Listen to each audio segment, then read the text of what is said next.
နေ့ကကျွန်တော်ကို TikTok ကမွေးနေ့လက်ဆောင်ပေးတော့ရတယ်ကျွန်တော်မနေ့ကမွေးနေ့ဆိုပြီးတော့ကျွန်တော်လက်ဆောင်လေးစီစဉ်ပေးထားတယ်ဗောနော် AirPods မတင်ခင်မှာရှေ့မှာသူတို့ရဲ့ violation တွေအများကြီးနဲ့ကျွန်တော်ထိထားတင်တယ်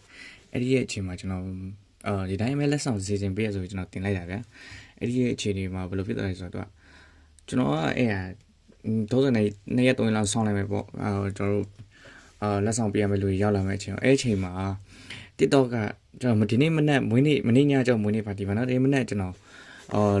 ပြန်ပြီးတော့ TikTok မှာပြန်ကြည့်လိုက်တဲ့အချိန်မှာအကောင့်ဘာဖြစ်သွားလဲပါညာပြန်ကြည့်လိုက်တဲ့အချိန်မှာအဲ့ဒီရဲ့အကောင့်ကျွန်တော်အကောင့်က permanently ban ခံလိုက်ရတယ်ပေါ့နော်ကဲအဲ့တော့ကျွန်တော်အခုအသစ်ပြန်စမယ်ကျွန်တော်အခုလက်ရှိတင်တဲ့ဒီအကောင့်မှာကျွန်တော်အားလုံးပြန်တင်မယ်ပေါ့နော်အားလုံးအသစ်ကပြန်စမယ်တဘောဖြစ်သွားဆိုတော့အကုန်လုံးအသစ်ကပြန်စမယ်ပြီးရင်ကျွန်တော်မပေးလိုက်ရတဲ့အဲ့ဒီရဲ့လက်ဆောင်လေးတွေကိုကျွန်တော်အခုပြန်စီစဉ်ပေးမယ်ဒီအခုဗီဒီယိုအောက်မှာယူမယ်ဆိုရင်လည်း give me လို့ရေးပေးခဲ့ပါเนาะပြီးရင်